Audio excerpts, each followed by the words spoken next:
the Shmedium Game Changer. Is it the bag for you? Up next on my channel.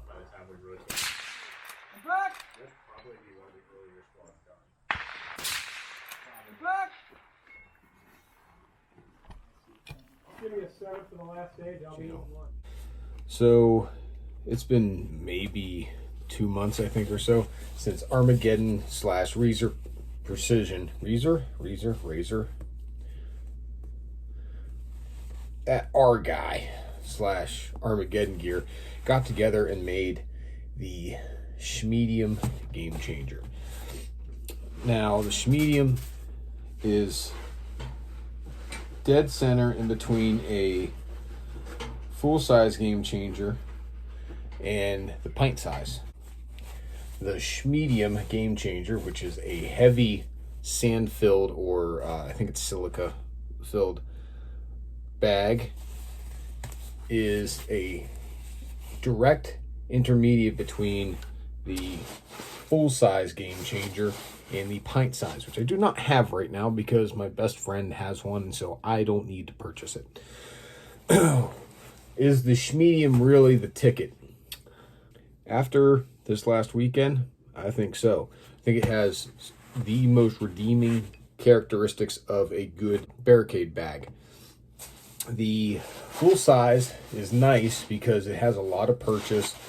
When you put it on its side, it's got lots of space, but the problem is it's a light fill, so it kind of moves around a lot when you're shooting it. And even though it's nice and lightweight, in fact, this is usually what I take hunting with me if I need a bag, there's a lot to be desired. For one, it's actually too big a lot of times for barricades. I find myself just not needing that big of a bag. The pint size Game Changer came out, then this Shmedium. The pint size is pretty much a fixed fill bag. It was sewn in from what I can tell. I really don't have that much time with it.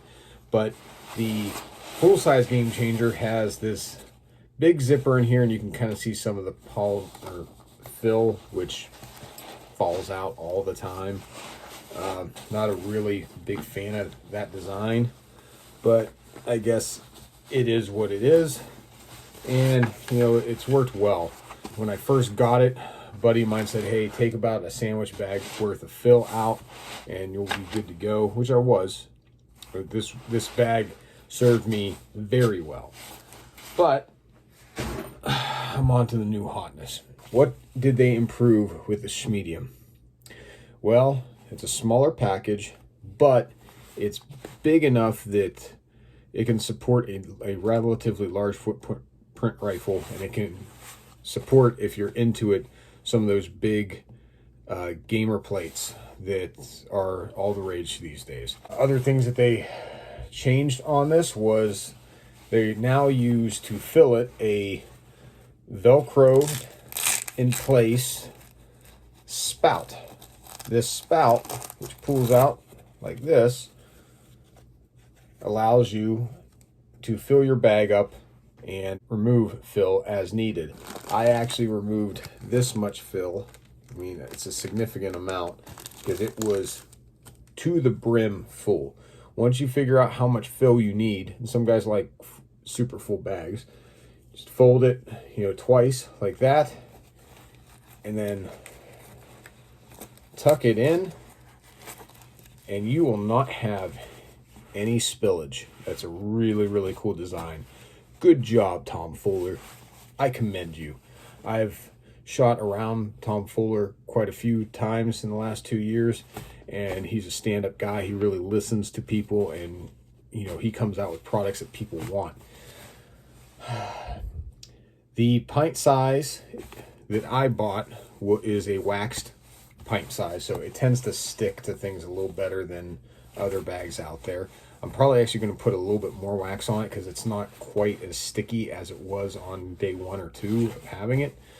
But it's a nice compact package, and it fits on just about every barricade. You can fit it on a tube if you need to, like so. One of the pro shooters taught me at War Rifles this year, if you're shooting a barricade and your fill is empty enough, what you can actually do is on something like a cattle gate, you can actually flip this upside down, and when this wraps around the cattle gate, it actually gives you more purchase than normally like this. See how much more purchase you have? So a lot of guys like doing it that way. I kind of wonder if that's going to, you know, work out the stitching on these. They are a pretty much a lifetime guaranteed bag. From what I'm aware from my other buddies who've broken theirs, they just send it back to Tom. Sometimes they even just hand them in a Game Changer and he'll hand you ones back. He definitely supports our sport. He understands that, you know, we buy these things and we use them and abuse them. What can I say about the Game Changer? It's the Shmedium compared to the large. This thing is so stable that I actually took off my gamer plate and my Arca rail for my Accuracy International. I no longer use these in competition. I had been playing with the idea of going back to pure tactical division. When I say pure, I literally mean a bag and a bipod suppressed 308 rifle. I just find it a lot more fun. I actually came in second place in the last competition in TAC division, and I'm shooting, you know, a 20-inch 308, lobbing bullets at 25-75. So having this bag really makes it easy for me to get on barricades. I'll sit that bag down, shake it a little bit, it settles in, and go to work. It soaks up a little bit of the recoil and makes my shots, I wouldn't say rock steady, but as steady as I can get on some very precarious situations like rocks or tank traps. So after using this, I really fell in love with the Shmedium. Because the wax canvas, it tends to stick a little bit to things, which is really cool. I think with all the heat from last weekend, it kind of rubbed all that wax off, but I'll probably be re-waxing it anyway just to give it an extra little bit of waterproofing. The inside, I guess you could call it the tongue, does not really have any different material than on all the other edges, which, you know, some guys like that grippy material. I don't really find an issue with this thing not wanting to stick on things. So other than that, I would have to say the Game Changer Shmedium heavy fill wax canvas bag is a winner in my book. So I look forward to using this all next season, as well as the remainder of what's left of this season. And I'll see you guys out on the range. Peace. Impact!